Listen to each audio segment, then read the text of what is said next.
হযরতে বড় পীর আব্দুল কাদের জিলানী রাহমাতুল্লাহ আলাইহি, আল্লাহর জবরদস্ত ওলি, সৈয়দ, অত্যন্ত উঁচু মানের আলেম।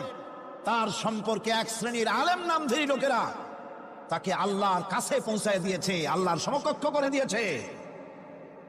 তাকে দস্তগীর বলা হচ্ছে। কিসের দস্তগীর? তো বলে যে মেরাজের রাত্রে রাসূল করিম সাল্লাল্লাহু আলাইহি ওয়াসাল্লাম নাকি কোন জায়গায় আছাড় খাইছিলেন, আর উনি গিয়া তার হাত ধরেছেন, এই জন্য বলা হচ্ছে দস্তগীর। তিনি তার হাত ধরে তাকে ঠিক করে দিয়েছেন।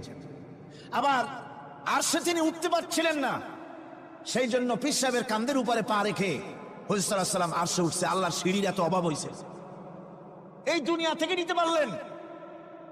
মহাশূন্য পাড়ি দিয়ে, ল অফ গ্রাভিটেশন পাড়ি দিয়ে আরশে আজিম পর্যন্ত, সিদরাতুল মুনতাহা পর্যন্ত নিলেন, আর ওইখানে বড় পীর সাহেবকে লাগলো তার কাঁধের উপরে পা দিয়ে তিনি উঠবেন। আহা, এর চাইতে বিদআত, এর চাইতে বাজে কথা মুসলমানদের জন্য আর কি হতে পারে? দুর্ভাগ্য এই জাতির, এই সব আলেম নামের কলঙ্ক, যারা নাকি বড় পীর সাহেবের নামে ওয়াজ করে করে বলেন, তার নামে দরুদ বানায়েছে, তার নামে বলে ইয়া আব্দুল কাদের জিলানী শাইয়ান লিল্লাহ, যারা কন নাউযুবিল্লাহ। বলা হয় হে বড় পীর সাহেব, আপনি আল্লাহর রাস্তায় আমাদের কিছু দেন। আরে মিয়া সাহেব, আব্দুল কাদের জিলানী রহমতুল্লাহ আলাইহি যা পেয়েছেন আল্লাহর কাছ থেকে পেয়েছেন, তার দেওয়ার কিচ্ছু নয়। যা দিবেন আপনাকে আমাকে আল্লাহ পাক দিবেন। ইয়া গাউস আগিসনি বলা জায়েজ নাই, ইয়া গাউস আগিসনি বলতে হবে আল্লাহ পাক। গাউস কে? আল্লাহ পাক, তাকে বলতে হবে ইয়া গাউস আগিসনি, আয় আল্লাহ পাক তুমি আমাকে সাহায্য করো। সাহায্য করতে পারেন আল্লাহ পাক। বড় পীর সাহেবকে ইয়া গাউস আগিসনি বলা যাবে না। গাউসুল আজম, এই ডিগ্রি, এই খেতাব বিদআত পন্থীদের বানানো খেতাব। গাউসুল আজম কোন মানুষ হতে পারে না, পারে না, পারে না।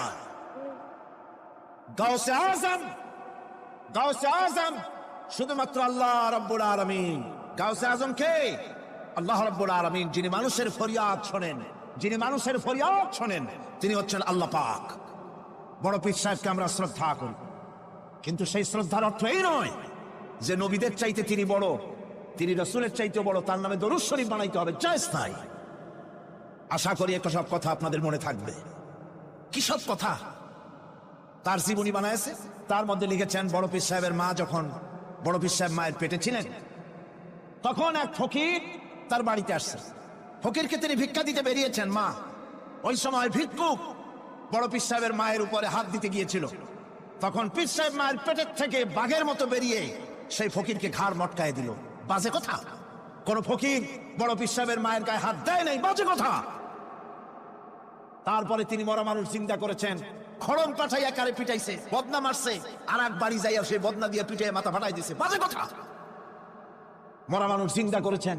সুতরাং এই সমস্ত বাজে কথা কান দেওয়ার কোনো কারণ নাই। ওলিউল্লাহদের কেরামত হক, সন্দেহ নাই, কিন্তু সেই কেরামত মুজিজাকে পার হতে পারবে না। কোন মুজিজা আল্লাহর কুদরতকে পার করতে পারবে না। সেই জন্য আমি কথাটা ক্লিয়ার করে দিতে চাই, নফল সুন্নতের উপরে যেতে পারবে না, সুন্নত ওয়াজিবের উপরে যেতে পারবে না, ওয়াজিব ফরজের উপরে যেতে পারবে না, ঠিক কিনা? আলেম ওলামা এর মর্যাদা, পীর আলেম ওলামাদের মর্যাদা হচ্ছে তাদের মর্যাদায় তারা আছেন। এদের মর্যাদা যত বড় পীর হোক, যত বড় আলেম হোক, সাহাবীদের সমকক্ষ হতে পারবে না, পারবে না, পারবে না। সাহাবায়ে কেরাম রিদওয়ানুল্লাহি তাআলা আলাইহিম আজমাইন, গোটা পৃথিবী কান খুলে শুনুন, গোটা পৃথিবী সমস্ত আলেম, সমস্ত পীর, সমস্ত বুজুর্গ সব যদি এক করা হয়, একজন সাহাবীর জুতার তলার ধুলাও হবে না। যাদের উপরে আল্লাহ সন্তুষ্ট, আর আল্লাহ যাদের উপরে সন্তুষ্ট, তারাই হচ্ছেন সাহাবায়ে কেরাম রিদওয়ানুল্লাহি তাআলা আলাইহিম আজমাইন। সুতরাং ওলামা পীর বুজুর্গ সাহাবীদের সমান নয়, সাহাবীরা কোনদিন নবীর সমান নয়, আর নবীরা কোনদিন আল্লাহর মর্যাদার সমকক্ষ নয়। কথা ক্লিয়ার হয়েছে? সুতরাং আজ আমাদেরকে বুঝতে হবে, ওয়াইয়াকা নাস্তাইন, ইয়াকা নাবুদু, তোমার ইবাদত করি, ওয়াইয়াকা নাস্তাইন, কেবল তোমার কাছেই সাহায্য চাই। খতমে গাউসিয়া বানাইছে, কোথায় পেয়েছে? আমরা ওই ধরনের বুজুর্গদের কথা মানি না। যা কোরআনে নাই, যা হাদিসে নাই, নতুন করে যা তৈরি হয়েছে, মানি না, মানি না। আমাকে আমাকে দেখতে হবে কোরআনে আল্লাহ পাক কি বলেছেন, হাদিস কি বলেছে। এটার নাম ঈমান। এটার নাম কি? কোরআন হাদিস পড়ে যে ঈমান আর আকীদা রক্তের মধ্যে, কলিজার মধ্যে ঢুকেছে, আমাকে যদি হত্যা করা হয়, আমাকে যদি জ্বালানো হয়, পোড়ানো হয়, এই আকীদা থেকে এক চুল সরে যাব না। কোরআনে কারীমে হযরত ইব্রাহিম আলাইহিস সালাম তিনি তার সম্প্রদায়ের সাথে যে কথোপকথন করেছিলেন, বিষয়টি আল্লাহ পাক কোরআনে কারীমের মধ্যে কোট করে দিলেন। এই হেদায়েতের বিষয় সেখানে আছে বলে আল্লাহ পাক বিষয়টা কোরআনে জায়গা করে দিলেন। وَإِذْ قَالَ إِبْرَاهِيمُ لِأَبِيهِ وَقَوْمِهِ إِنَّنِي بَرَاءٌ مِّمَّا تَعْبُدُونَ إِلَّا الَّذِي فَطَرَنِي فَإِنَّهُ سَيَهْدِينِ। ইব্রাহিম আলাইহিস সালাম তার পিতা এবং তার গোত্রকে বললেন, তার সম্প্রদায়ের লোকদেরকে, নিঃসন্দেহে আমি মুক্ত, আমি পবিত্র। তোমরা যেসব জিনিস দিয়ে যেসব এর ইবাদত করো, গোলামি করো, আনুগত্য করো, আমি তার থেকে পবিত্র। আমি তো শুধু ইবাদত করি, গোলামি করি সেই স্রষ্টা যিনি আমাকে সৃষ্টি করেছেন। আমার সম্পর্ক শুধুমাত্র সেই সত্তার সাথে যিনি সৃষ্টি করেছেন। আল্লাযী খালাকানি ফাহুয়া ইয়াহদিন, যিনি আমাকে সৃষ্টি করে শুধু সৃষ্টি করেন নাই, আমাকে হেদায়েত দিয়েছেন, আমাকে পথের দিশা দিয়েছেন। ওয়াল্লাযী হুয়া ইউতঈমুনি ওয়া ইয়াসকিন, যিনি আমাকে সৃষ্টি করেছেন তিনি হেদায়েত দিয়েছেন, আর আমি যখন তৃষ্ণার্ত হই তিনি আমাকে পান করান, আমি যখন ক্ষুধার্ত হই তিনি আমাকে আহার দেন।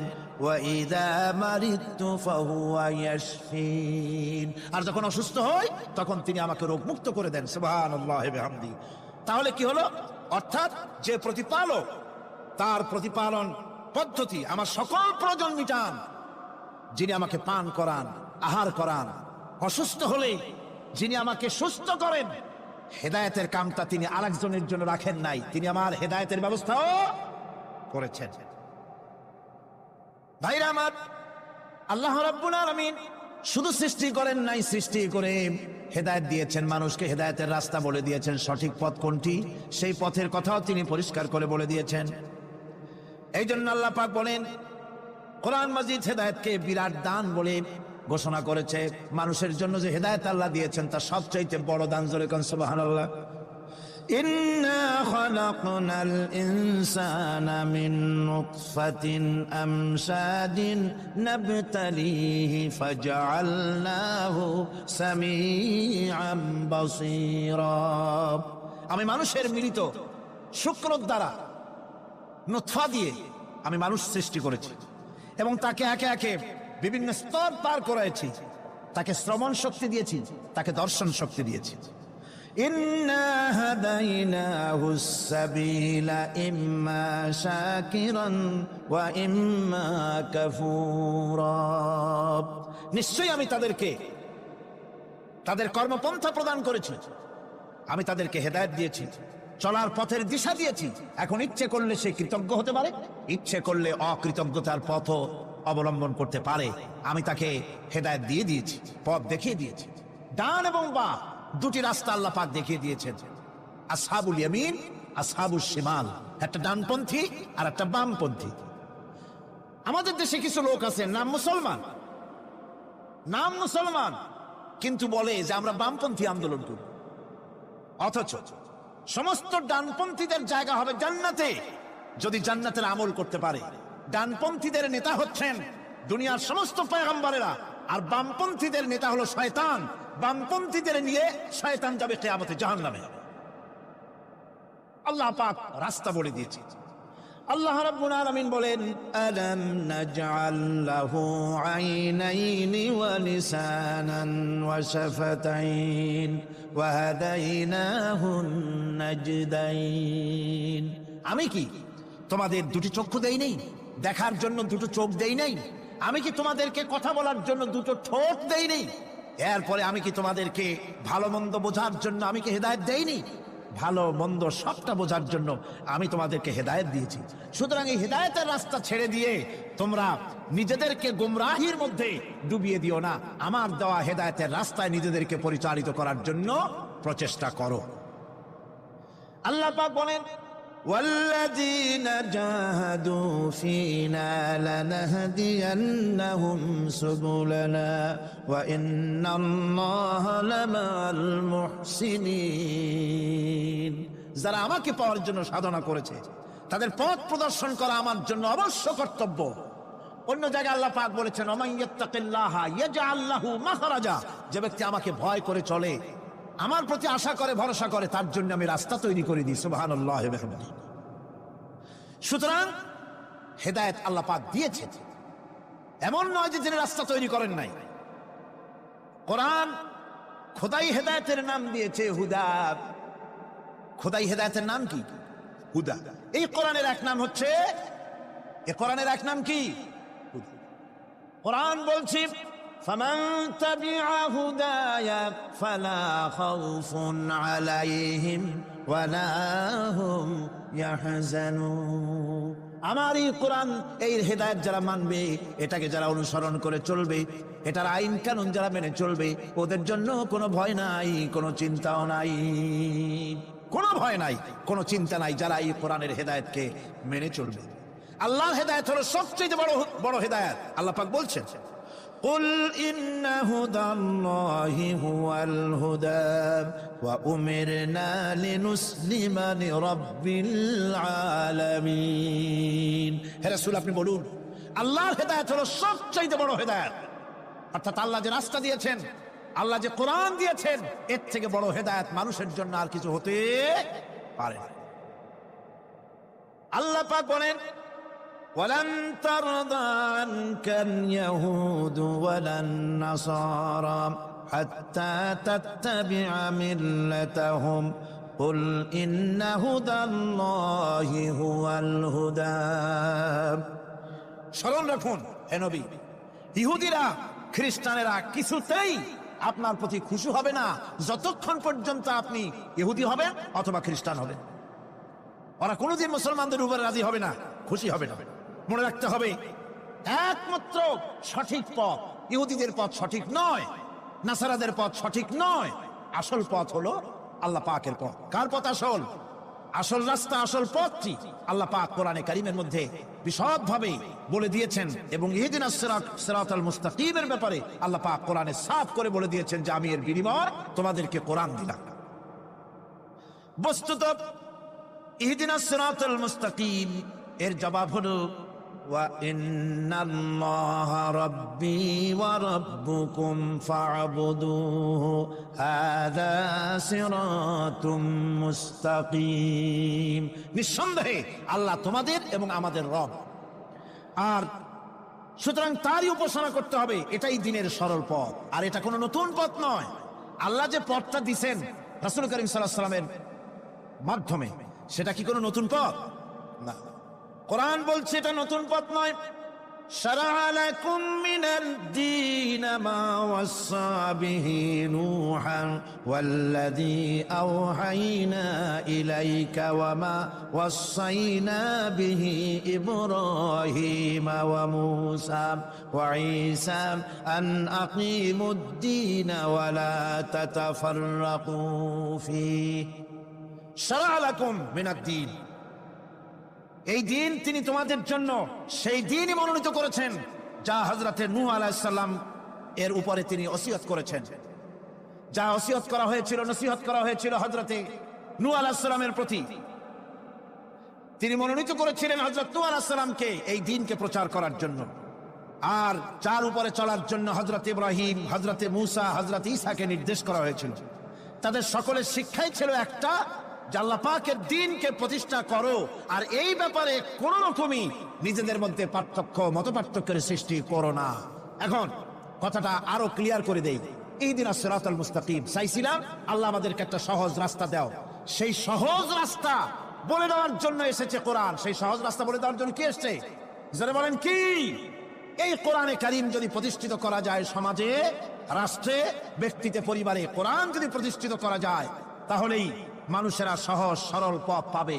নইলে সহজ সরল পথ পৃথিবীতে আর কারো কাছে নাই। যা আছে সবটা কার কাছে? কোরআনে কারীমের কাছে। এরপরে আমরা বলি সিরাতাল্লাযীনা আন'আমতা আলাইহিম গায়রিল মাগদুবি আলাইহিম ওয়ালাদ-দাল্লিন। রাস্তার থেকে মানুষেরা মাঠের ভিতরে নামার চেষ্টা করছেন, কিন্তু মানুষকে কষ্ট দেওয়া ছাড়া আর কিছুই হবে না।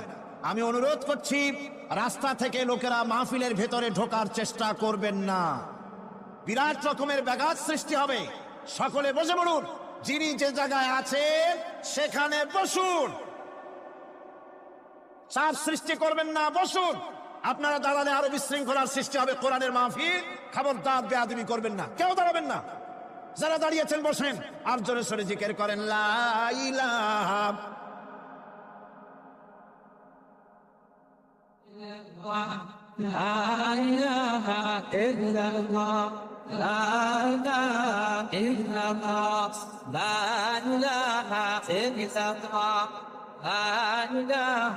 ইল্লাল্লাহ,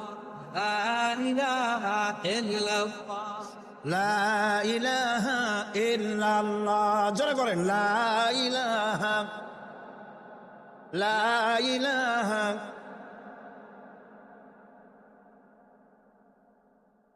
লা ইলাহা ইল্লাল্লাহু মুহাম্মাদুর রাসূলুল্লাহ।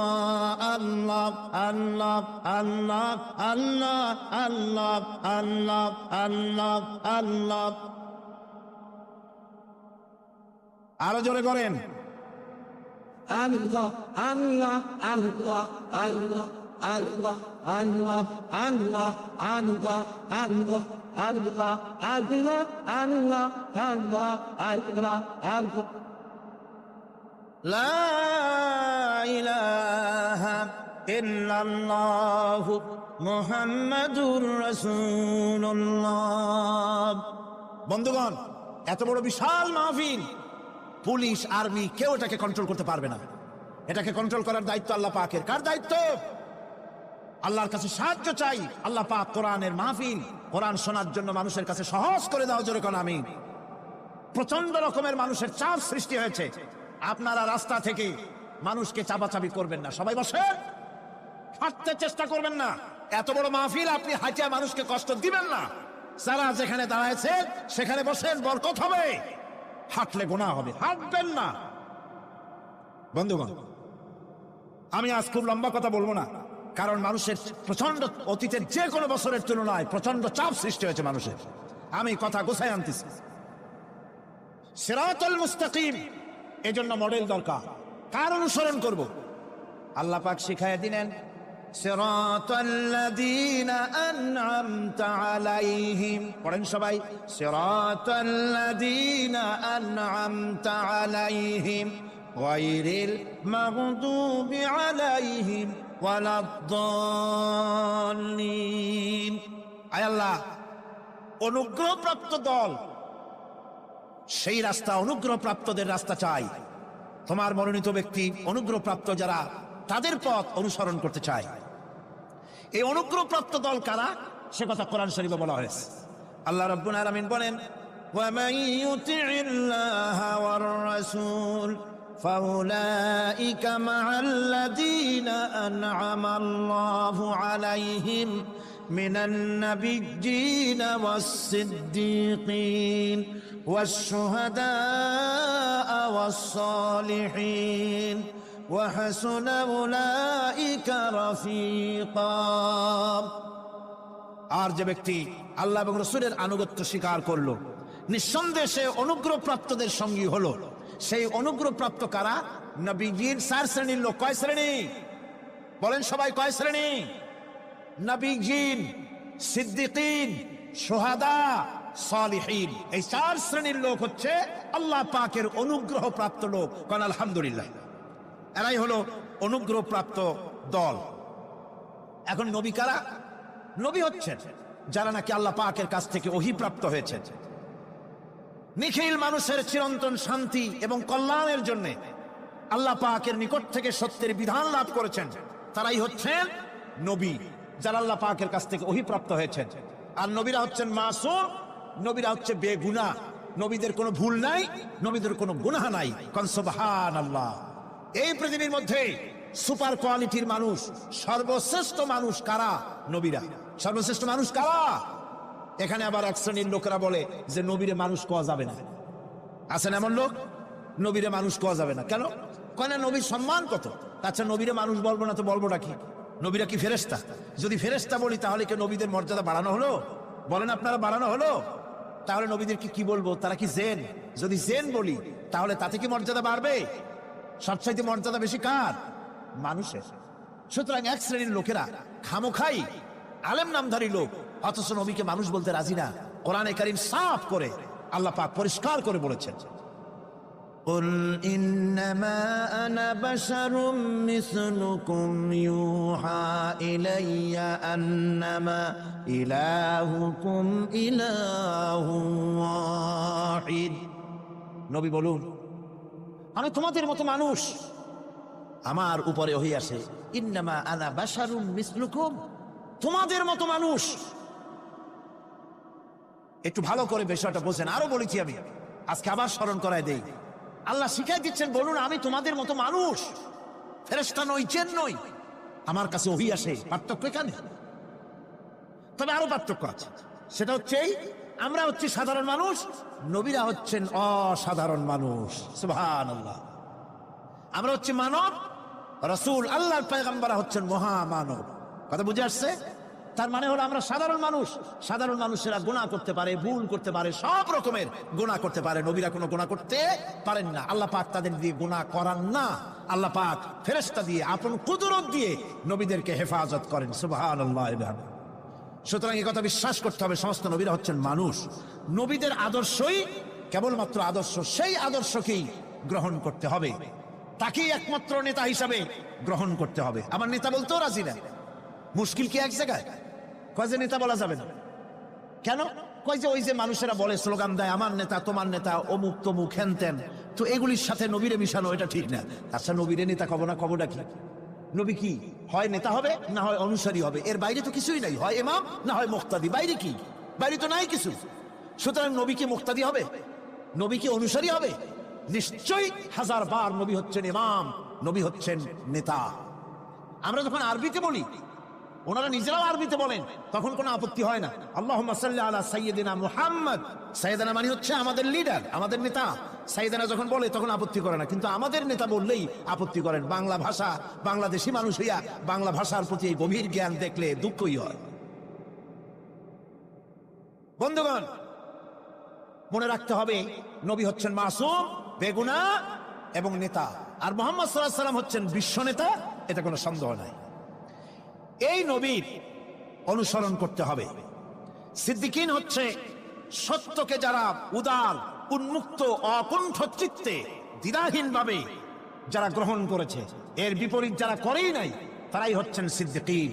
হযরতে, যেমন একটা দৃষ্টান্ত, হযরতে আবু বকর সিদ্দিক রাদিয়াল্লাহু তাআলা আনহু, মেরাজ থেকে হুজুর ফিরে এসেছেন সকালবেলা, ফজরের নামাজ পড়ে বসেছেন কাবা শরীফে, তিনি বসে আছেন।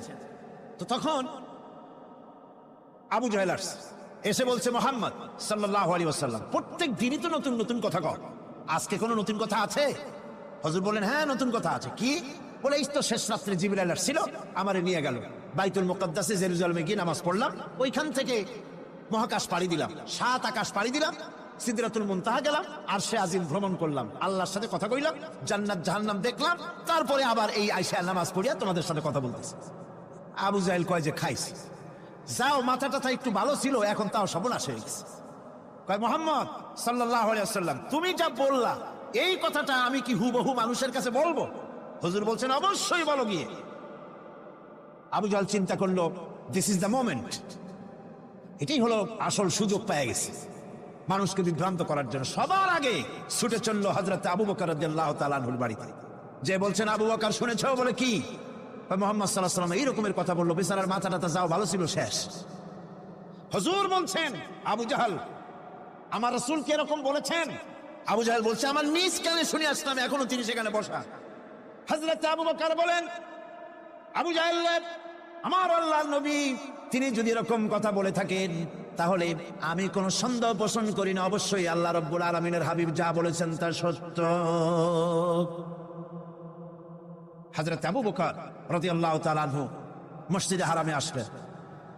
হুজুরকে জিজ্ঞেস করলেন, হুজুর আবু জাহেল আমাকে এইসব কথা বললো, এগুলি কি ঠিক? হুজুর বললেন হ্যাঁ। তিনি ঘটনা বয়ান করলেন। হযরত আবু বকর বললেন, হে রাসূল, আপনি যা বলেছেন সত্য বলেছেন, আপনার মেরাজ ঠিক হয়েছে, সঠিক হয়েছে, সন্দেহ নাই। হুজুর বলেন, আবু বকর তুমি তো শুধু আবু বকর না, তুমি সিদ্দিক। সত্যকে যারা অকুণ্ঠ চিত্তে অকুণ্ঠ চিত্তে দ্বিধাহীন ভাবে যারা সত্যের সামনে মাথা নত করেছে, গ্রহণ করে নিয়েছে, দ্বিমত পোষণ করে নাই, কোন রকমের দুষ্ট বুদ্ধির আশ্রয় গ্রহণ করেনি, উল্টাপাল্টা করেনি, এই সমস্ত মানুষেরই হলো সিদ্দিক। আর এদের দলকেই সিদ্দিকিন বলা হয়। তাহলে নবিয়্যিন, সিদ্দিকিন, এনারা হচ্ছেন নেয়ামত প্রাপ্ত। 3 নম্বরে হচ্ছে শুহাদা। সত্যকে যারা সত্যের সাক্ষী দিয়েছে, সত্যের সাক্ষ্যদাতা। সত্য হচ্ছে ইসলাম। সত্য কি? ইসলাম। সত্য হচ্ছে আল্লাহ, সত্য হচ্ছে নবী, সত্য হচ্ছে কোরআন, সত্য হচ্ছে হাদিস। এই মহাসত্যকে যারা স্বীকৃতি দিয়েছে, নিজেদের কথা দিয়ে, কাজ দিয়ে, ধন দিয়ে, সম্পদ দিয়ে, এমনকি নিজের জীবনটা এই রাস্তায় বিলিয়ে দিয়ে মহাসত্যের চিরস্থায়ী সাক্ষী দিয়ে দুনিয়া থেকে যারা বিদায় হলেন, ওনারা হচ্ছেন শহীদ। আজ রাস্তাঘাটে শহীদ হয়, যার তার নামের আগে শহীদ বসায় দেয়। শহীদ এত সোজা জিনিস নয়। আল্লাহর রাস্তায়, ধর্মের জন্য, ইসলামের জন্য, আল্লাহর জন্য, কোরআনের জন্য, রাসূলের জন্য যারা জীবন দেন, তারাই হচ্ছে শহীদ। এই শহীদদের মর্যাদা আল্লাহ রাব্বুল আলামিন এত বেশি মর্যাদা দান করেছেন। শহীদদের মর্যাদা আল্লাহ পাক দিয়েছেন, কিয়ামতের দিন শহীদদের কোনো বিচার করা হবে না। আল্লাহ রাব্বুল আলামিন শহীদদেরকে বিনা বিচারে জান্নাত দিয়ে দিবেন। শহীদের বিশাল মর্যাদা, বিরাট মর্যাদা। এই শহীদ শাহাদাতের তামান্না প্রত্যেক মুসলমানের ভিতরে থাকতে হবে। হুজুর বলেছেন, শহীদি মওতের যন্ত্রণা পিঁপড়ায় কাটার যন্ত্রণার চাইতে বেশি কিছু নয়। শাহাদাত হচ্ছে এপারে মওত আর ওপারে আল্লাহর সঙ্গে দেখা হয়ে যাবে। শহীদি মওত হচ্ছে আল্লাহর সঙ্গে দেখা করার একটা সেতু বন্ধন, একটি সেতু, একটি ব্রিজ, একটা পুল, একটা সাঁকো। এপারে দুনিয়া, ওপারে আল্লাহ পাকের সঙ্গে দেখা হবে। সুবহানাল্লাহ। ভাইরা, ইসলামের জন্য যারা জীবন দিলেন, যারা শাহাদাত বরণ করলেন, তারা জাতির সম্মানের পাত্র। সেই সম্মান, সেই মর্যাদা আল্লাহ রাব্বুল আলামিন শহীদদের প্রদান করেছেন। হযরত আব্দুল্লাহ জুলবাজাদাইন, যার কথা বুখারীতে লেখা হয়েছে, সুবহানাল্লাহ। যুবক মানুষ ইসলাম কবুল করেছেন। ইসলাম কবুল করতে গিয়ে বাড়ি ঘর, জায়গা জমি কিছুই ছিল না। ছোট্ট অবস্থায় বাবা মারা গেছে, চাচার ঘরে লালিত পালিত হচ্ছিলেন। এরপরে রাসূলের প্রতি ঈমান আনবেন, চাচার ভয়তে পারেন না। হুজুর হিজরত করলেন। আব্দুল্লাহ, তার নাম ছিল আব্দুল উজ্জা। তিনি চলে গেলেন চাচার কাছে। চাচা গো, মুহাম্মদ সাল্লাল্লাহু আলাইহি ওয়াসাল্লাম আল্লাহর নবী, ব্যাপারে তোমার মত কি? তিনি বলেন, আমারও তো তাই মনে হয়। যদি তাই মনে হয়, তার উপর ঈমান আনবেন কিনা? চাচা বলে, না, কখনো ঈমান আনবো না। ভাতিজা বলতেছেন, চাচাজি, বছরের পর বছর ধরে অপেক্ষা করতেছিলাম, আমি আপনার অধীনে আছি বলে ইসলাম কবুল করতে পারি নাই। আমার ইচ্ছা ছিল আপনি আগে করবেন, তারপরে আপনাকে দেখা দেখি আমি করব। কিন্তু আপনি যখন ইসলাম কবুল করলেন না, আর করবেন না বলে যখন ঘোষণা দিলেন, আপনাকে উপস্থিত রেখে আমি ঘোষণা দিলাম, লা ইলাহা ইল্লাল্লাহু মুহাম্মাদুর রাসূলুল্লাহ। চাচা বলছে, ভাতিজা, এর পরিণাম জানো? কয় না, জানি না। এর পরিণাম হচ্ছে তুমি আমার বাড়িতে থাকো, আমার বাড়ি ছাড়তে হবে। বললেন, রাজি আছি। উট, ছাগল, ভেড়া, ঘোড়া যা দিছি ছাড়তে হবে। বলছে, রাজি আছি। চাচা বলছে, শুধু তাই নয়, পরনে যে লুঙ্গি আছে, গায়ে যে জামা আছে, তামার পয়সার লুঙ্গি জামা ছাড়তে হবে।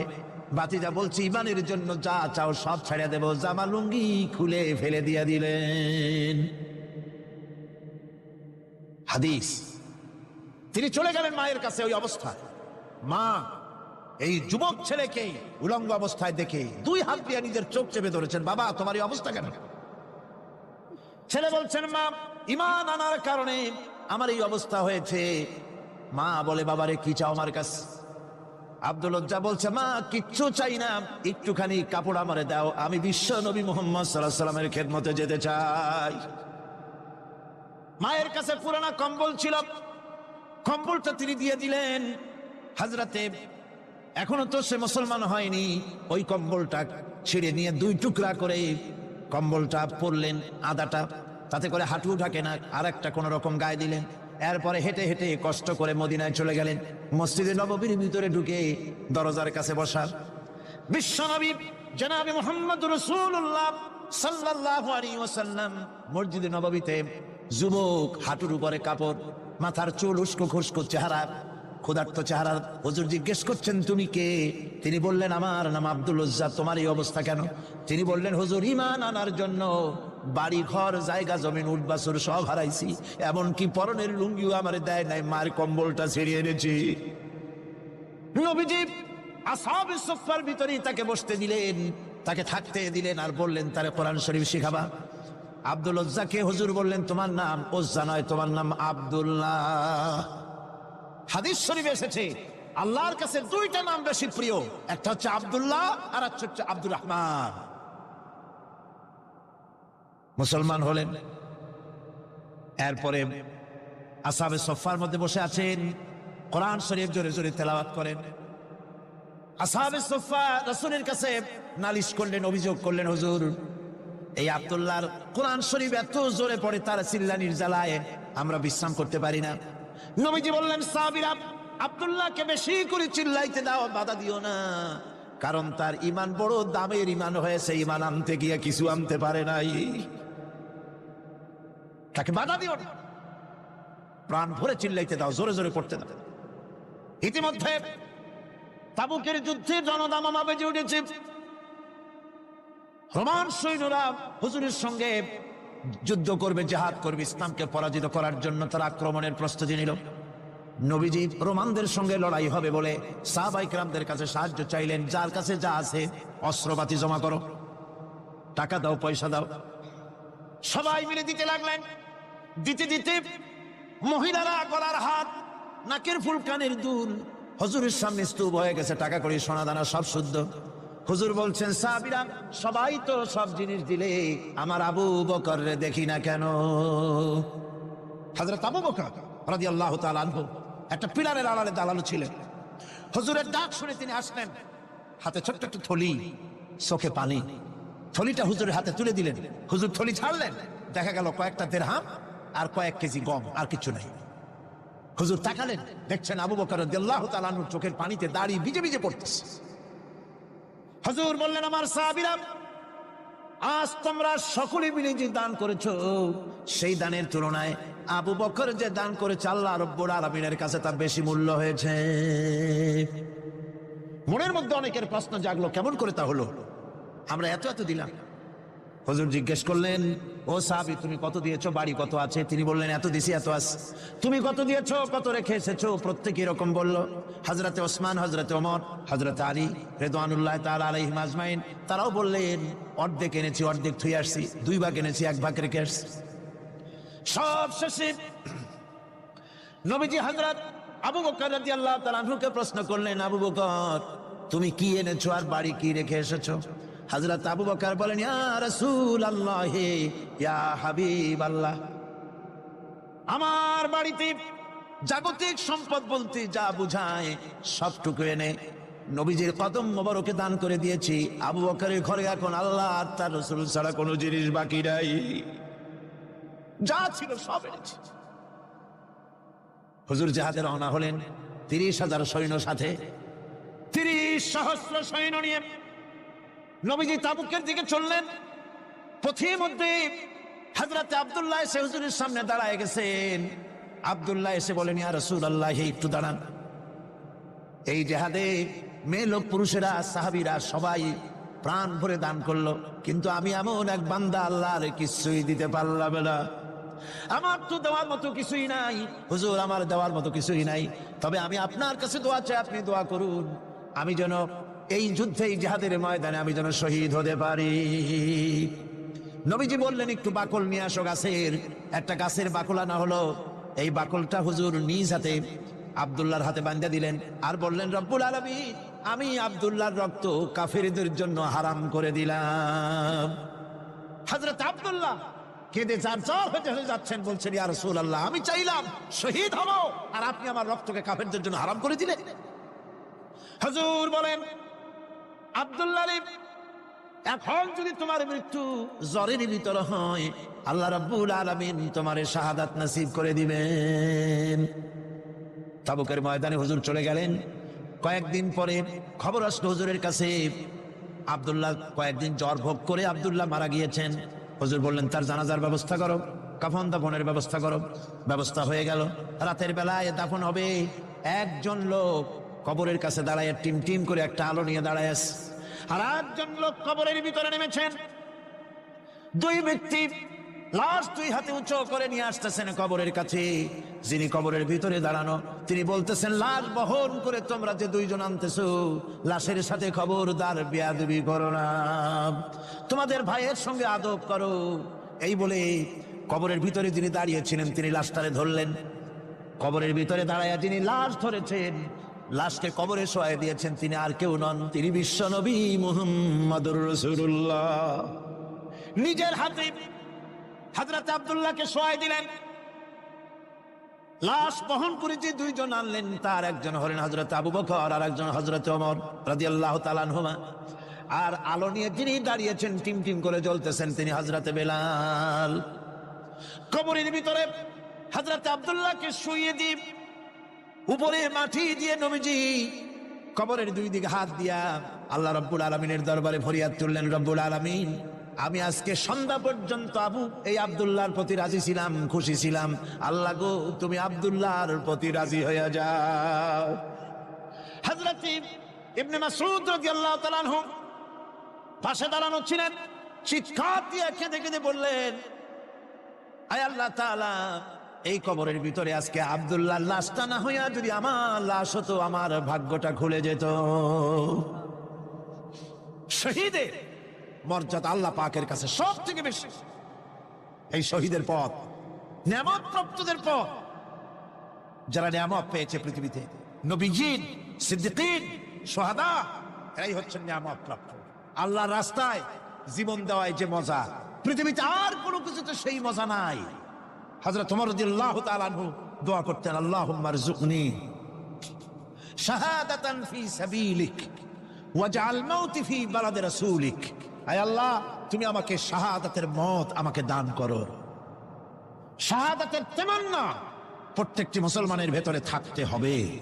শহীদ হওয়া যাবে ইসলামের জন্য। সময় হয়তো আসতে পারে, হয়তো এমন সময় আসতে পারে যখন কোরআনের মর্যাদাকে টিকিয়ে রাখার জন্য, সুন্নতে নববীকে টিকিয়ে রাখার জন্য জান দেওয়া লাগতে পারে। তখন কি আপনারা জীবন দিতে পারবেন?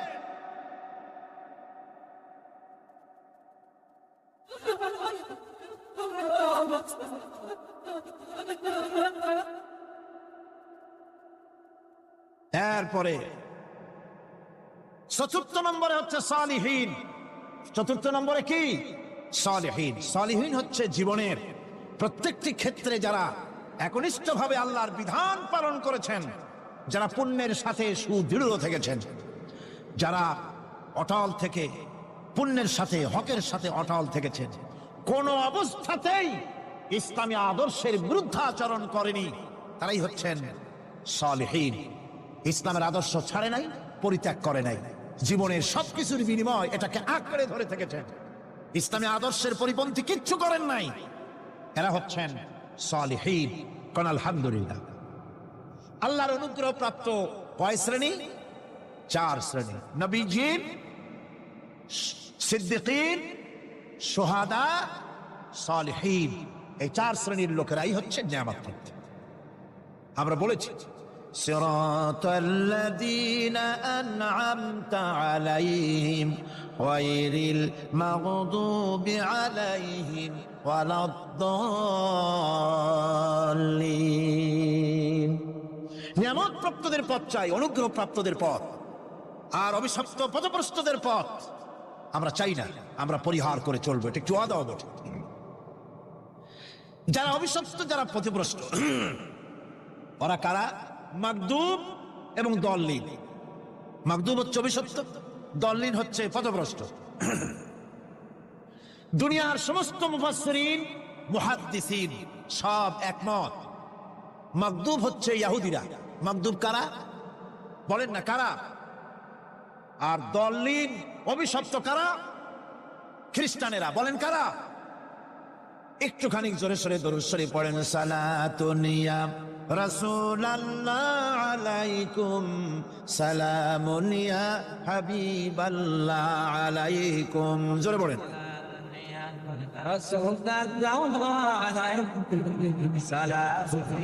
একটু আদা আদা। সালাতুন ইয়া রাসূলুল্লাহ।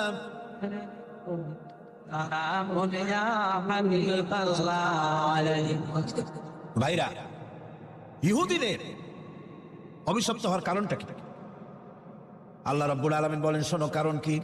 وَضُرِبَتْ عَلَيْهِمُ الْمَسْكَنَةُ ذَلِكَ بِأَنَّهُمْ كَانُوا يَكْفُرُونَ بِآيَاتِ اللَّهِ وَيَقْتُلُونَ الْأَنْبِيَاءَ بِغَيْرِ حَقٍّ ذَلِكَ بِمَا عَصَوْا وَكَانُوا يَعْتَدُونَ। তাদের উপর দারিদ্র এবং অসহায়তার অভিশাপ বর্ষিত হয়েছে। এর কারণ হলো তারা আল্লাহ পাকের আয়াতকে অস্বীকার করেছে, তারা অকারণে আল্লাহর নবীদেরকে হত্যা করেছে এবং প্রত্যেকটি ব্যাপারে আল্লাহর শরীয়তের সীমা লঙ্ঘন করেছে। যুরিবাত আলাইহিমুল যিল্লাতু ওয়াল মাসকানা ওয়া বাউ বিগাদাবিন মিনাল্লাহ। আল্লাহ পাক বলেছেন, চিরকাল ইহুদিরা অভিশপ্ত, তাদের কোন আবাসস্থল হবে না, সারা জীবন ঘুরে বেড়াবে। আপনারা বলবেন, কই ঘুরে বেড়ায় না তো, তাদের তো জায়গা হইছে জেরুজালেমে, ইসরায়েলে, সেখানে তারা জায়গা করে নিয়েছে। তাহলে এটা কেমন হলো? এটা এইভাবে হচ্ছে, ওখানে তাদেরকে প্রতিষ্ঠিত করেছে আমেরিকা, ঠিক কিনা? আল্লাহ পাক কোরআন শরীফের মধ্যে বলেছেন, যদিও মানুষের সাহায্যে কোনো জায়গায় তাদেরকে আল্লাহর ইচ্ছায় অথবা মানুষের সাহায্যে কোথাও যদি জায়গা হয়, অপমানের জীবন যাপন করতে হবে সারাটা জীবন, কিয়ামত পর্যন্ত দুঃখে দুঃখে মরতে হবে, দেশে দেশে ঘুরে বেড়াতে হবে ভিক্ষুকের মতো। সে অবস্থাই হয়েছে। আমেরিকা ওদের উপর থেকে হাত উঠায় নিক, মধ্যপ্রাচ্যের আজকের 20 ফোড়া ইসরায়েল, আমেরিকা যদি তাদের রুবুবিয়াতে প্রতিপালনের হাতটা উঠায় নেয়, তাহলে আরব দেশে যত লোক আছে যুদ্ধ করা লাগবে না, এক পাশে গিয়ে পেশাব করলে ভাইসে লোহিত সাগরে চলে যাবে। সুতরাং এই ইহুদিদের পথ অনুসরণ করা যাবে না। ইহুদিরা অপরাধ করছিল কি? একটু আগেই বললাম, তারা আল্লাহর আয়াতকে অস্বীকার করেছে, তারা নবীদেরকে হত্যা করেছে, এটাই হলো তাদের অপরাধ। তারা শরীয়তের ব্যাপারে বাড়াবাড়ি করেছে। আর খ্রিস্টানরা, তাদের অপরাধ কি? তাদের অপরাধ হচ্ছে তারা আল্লাহর বিধানের উপরে তারাও বাড়াবাড়ি করেছে। তারা নিজেদের আল্লাহর বিধান বাদ দিয়ে নিজেদের মন গড়া জীবন যাপন শুরু করেছে। তারা ঈসা আলাইহিস সালামকে আল্লাহর ছেলে বানাইছে। তারা মদ খায়, তারা জিনা করে, তারা শুকর খায়, তাদের উপরে শরীয়তকে সম্পূর্ণ বুড়ো আঙ্গুল দেখায়া তারা মুশরিকের চাইতেও খারাপ হয়ে গিয়েছে, ঠিক কিনা? এরা, হিন্দুরা কখনো বলে না যে আল্লাহর ছেলে মেয়ে আছে, বলে নাকি? কিন্তু ওরা আল্লাহর ছেলে বানাইছে, মেয়ে বানাইছে, বউ বানাইছে। নাউজুবিল্লাহ। আমেরিকায়, ইংল্যান্ডে, সেসব জায়গায় গির্জায় আজ আর খ্রিস্টান যাওয়ার লোক নাই। সপ্তাহে একদিন ইবাদত করে, সানডে। সেই সপ্তাহের একদিনও ইবাদত করতে লোক পাওয়া যায় না। সেদিন তারা ফুর্তি নাট্য করার জন্য বউ বাচ্চা নিয়ে, মদ টদ নিয়ে, সিবেচে গিয়ে কাপড় চোপড় ভালাইয়া যা খুশি তাই করে। তারা মসজিদে আসে, কি বলে, গির্জায় যায় না। ফলে আমার নিজের চোখে দেখেছি বহুত গির্জা এমন আছে যার সামনে লেখা আছে ফর সেল, বিক্রয়ের জন্য। এই সাইনবোর্ড যখন লাগায়, এলাকার মুসলমানেরা চান্দা তুলিয়া গির্জা কিনা সব সমানে মসজিদ বানাইতেছে। ইংল্যান্ডে আজ থেকে 100 বছর আগে মসজিদ ছিল মাত্র একটা। সেই গ্রেট ব্রিটেনে এখন মসজিদের সংখ্যা 7,000-এর উপরে। আলহামদুলিল্লাহ। সুতরাং এই খ্রিস্টান এবং ইহুদিদের পথ অনুসরণ করা যাবে না। কিন্তু তারপরেও আমরা অনুসরণ করছি না, করছি না? করছি। বিশ্বকবি, কবি সম্রাট আল্লামা ডক্টর ইকবাল রহমাতুল্লাহ আলাইহি সুন্দর করে বলেছেন, ওয়াদা মে হো তুম নসারা তু তামাদ্দুন মে হনুদ, ওয়াদা মে হো তুম নসারা তু তামাদ্দুন মে হনুদ, ये मुसलमान है जिन्हें देख के शर्माए यहूद। চাল চলনে হিন্দু তুমি, বেশভূষাতে খ্রিস্টান, মুসলমান এই যারে দেখে ইহুদ করে লজ্জা জ্ঞান। তুমি নাকি মুসলমান? কাপড় চোপড় দেখলে মনে হয় তুমি তো খ্রিস্টান, জামা কাপড় তোমার অবস্থা দেখলে মনে হয় তুমি খ্রিস্টান, তোমার ওঠা বসা বিয়ে শাদী সংস্কৃতি দেখলে মনে হয় তুমি হিন্দু,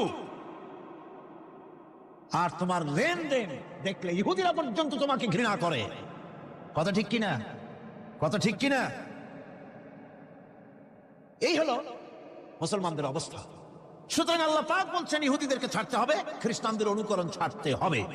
ইহুদি খ্রিস্টান সকলের অনুকরণ ছেড়ে দিয়ে নিয়ামত প্রাপ্ত ওই 4 শ্রেণীর লোকের অনুসরণ করতে হবে, তাহলেই খাঁটি মুসলমান হওয়া যাবে। কোন আলহামদুলিল্লাহ।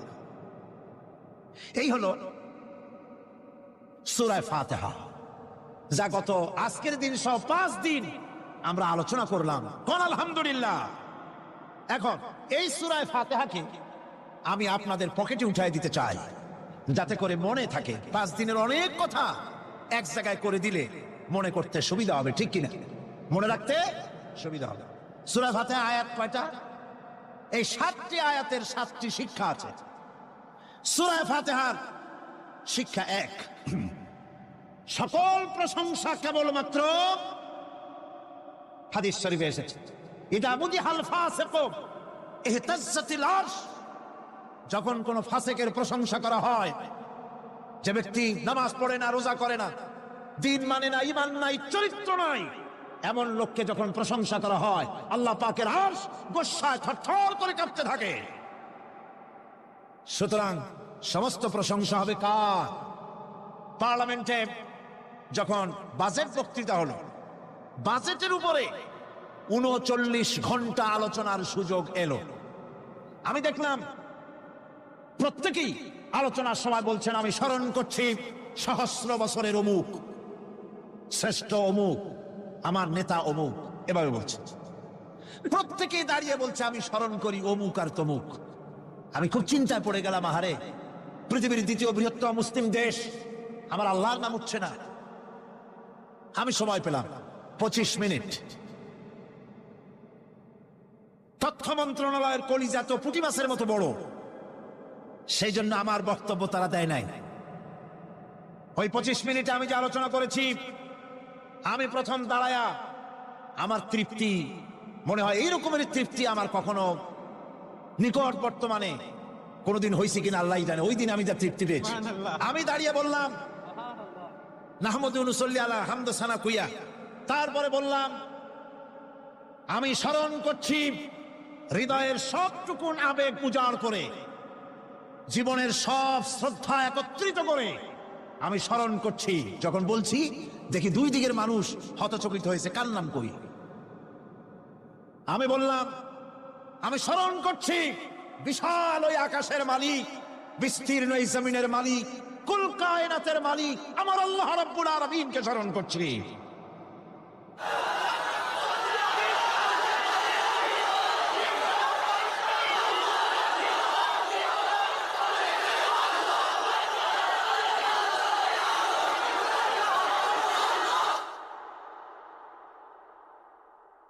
সুতরাং আমি দারুণ তৃপ্তি পেয়েছি।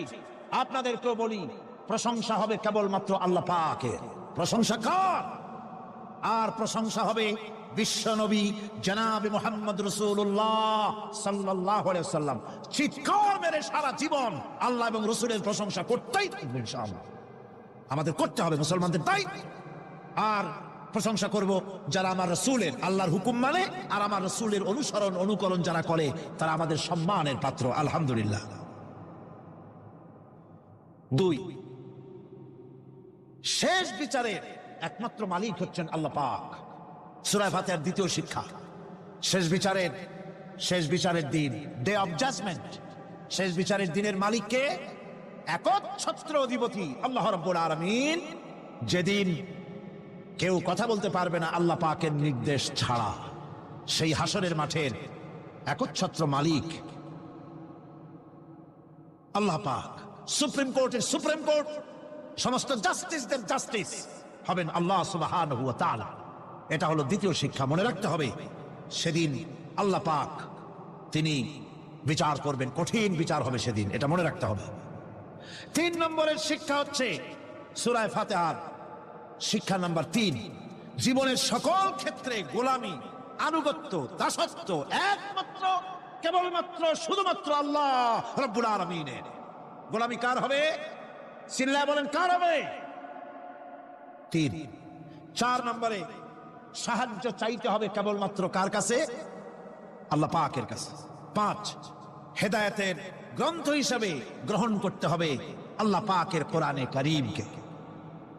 6, অনুসরণ করতে হবে কেবলমাত্র নবীজিন, সিদ্দিকিন, শুহাদা, সালেহিনদেরকে। 7, জীবনের সকল স্তর থেকে ইহুদি এবং নাসারাদের প্রভাব মুক্ত করতে হবে নিজের জীবনকে। ইহুদি, নাসারা,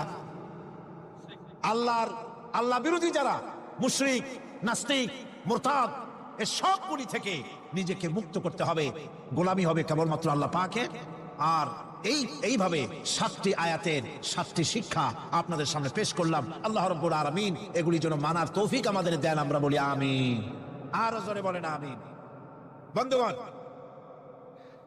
গায়রিল মাগদুবি আলাইহিম ওয়ালাদ-দাল্লিন আমরা পড়ি, ইহুদি এবং খ্রিস্টানের পথ অনুসরণ করব না বলি, কিন্তু এই তো 1 জানুয়ারি আসতেছে। 1 জানুয়ারি 1997 সন, 31 ডিসেম্বর রাত 12টা 1 মিনিটের সময় বাংলাদেশের শহর সমূহে বাজি পোড়ানো শুরু হয়। কথা ঠিক কিনা? আমি জিজ্ঞেস করতে চাই, এটা কি খ্রিস্টানের দেশ? জোরে বলেন, এটা কি খ্রিস্টানের দেশ? অবশ্য আমাদের দেশে খ্রিস্টান, হিন্দু, বৌদ্ধ যারা আছে তারাও আমাদের নাগরিক, সন্দেহ নাই। কিন্তু এই দেশ হচ্ছে পৃথিবীর 2য় বৃহত্তম মুসলিম দেশ। খ্রিস্টানেরা নববর্ষ উদযাপনের জন্য বাজি পোড়া, ফুর্তি করুক, যা বললায় তাই করুক, কিন্তু একজন মুসলমান এই নববর্ষ উদযাপনের জন্য বাজি পোড়াতে পারে না, বোমা ফুটাতে পারে না, ফুর্তি করতে পারে না। মানে নাই, জাস্টিফিকেশন নাই। এটা যদি করা হয় আপনি খ্রিস্টানদের গোলামি করছেন, এটাই প্রমাণিত হবে। 1 বৈশাখ নববর্ষ উদযাপন করা হয় আমাদের দেশে। আজ 2-4 বছর ধরে শুরু হয়েছে 1 বৈশাখ উদযাপন করা। 1 বৈশাখে সকালবেলায় বাসন্তী রঙের শাড়ি পরে সারা রাত রাস্তায় আলপনা এঁকে রমনা লেকের পাশে গিয়ে যুবতী আর যুবকরা বাসন্তী রঙের শাড়ি পরে সূর্য উদয়ের পানে করজোড়ে সেদিকে তাকিয়ে বলে, এসো হে নববৈশাখ, স্বাগতম হে। বৈশাখ বলে বাবাজিরা আমারে ডাকতেছো, ওয়েট এন্ড সি, অপেক্ষা করো, আসতেছি। যে বৈশাখকে ডাকা হলো, স্বাভাবিক বৈশাখ কাল বৈশাখী রুদ্র রূপ ধারণ করে 180 মাইল স্পিডে এসে বাড়ি ঘর কল কারখানা ভাঙ্গা জনমের মতো স্বাগতম হে। এরপর রাজনৈতিক নেতৃবৃন্দ এবং বুদ্ধিজীবী, ছাত্রছাত্রী, শিক্ষক, 1 শ্রেণীর শিক্ষক বৃন্দ মঙ্গল প্রদীপ জ্বালিয়ে দিনের সূচনা করেন। কুকুরের মুখোশ, গাধার মুখোশ, কুমিরের মুখোশ পরে মিছিল করেন। ঢোল আরো কি হাবিজাবি বাজাইয়া ফুর্তির চোটে শীতই পড়বে না খাড়া হয়ে থাকবে দিশা করতে পারে না। ঠিক কিনা কন? আমি জিজ্ঞেস করি, 1 বৈশাখের সাথে উদযাপন, নববর্ষ উদযাপনের সাথে মুখোশ পরার সম্পর্ক কি? গরু আর গাধার শুকরের মুখোশ পরে আপনি কি বুঝাতে চান যে নতুন বছরটা জাতির সাথে গাধার মতো ব্যবহার করবেন অথবা কুকুরের মতো? নাউযুবিল্লাহি মিন যালিক। মুসলমানদের জন্য জায়েজ নাই, হারাম হারাম। বৈশাখের কোনো গুরুত্ব নাই। 1 বৈশাখ যদি কিছু করতেই হয় হজরের নামাজ পড়ে, দরুদ পড়ে, তেলাওয়াত করে আল্লাহর কাছে মুসলমানের দোয়া করা দরকার। আল্লাহ, বিগত বছরটা পার করেছি গুনাহ করে, নাফরমানি করে, আগামী বছর আমাদেরকে নেককার বানাও, নামাজি বানাও, চরিত্রবান বানাও, দিনদার বানাও। বছরটা দেশের জন্য, জাতির জন্য কল্যাণকর করে দাও। আবু আইয়ুব আনসারীর ঘরের সামনে গিয়ে ওঠ দাঁড়িয়ে গেল। আপনারা আছেন আমার সাথে? আবু আইয়ুব আনসারী আল্লাহর নবীর আসবাবপত্র সব ঘরে নিয়ে গেলেন। রসুল মদিনাতে এসেছে, একটা বাড়িতে অবস্থান করতেছে। সংবাদ সারা মদিনায় ছড়িয়ে পড়ল। দলে দলে লোকজন রসুলের সঙ্গে সাক্ষাৎ করতে আসলো। এদের ভিতরে অমুসলিমও ছিল, মুশরিক ছিল, ইহুদি ছিল, খ্রিস্টান ছিল। ইহুদিদের একটা দল, ওই কমিউনিটির ইহুদিদের ভিতরে সবচেয়ে বড় যিনি আলেম ছিলেন, জ্ঞানী ছিলেন, বড় নেতা ছিলেন, নাম ছিল আব্দুল্লাহ ইবনে সালাম। কি নাম?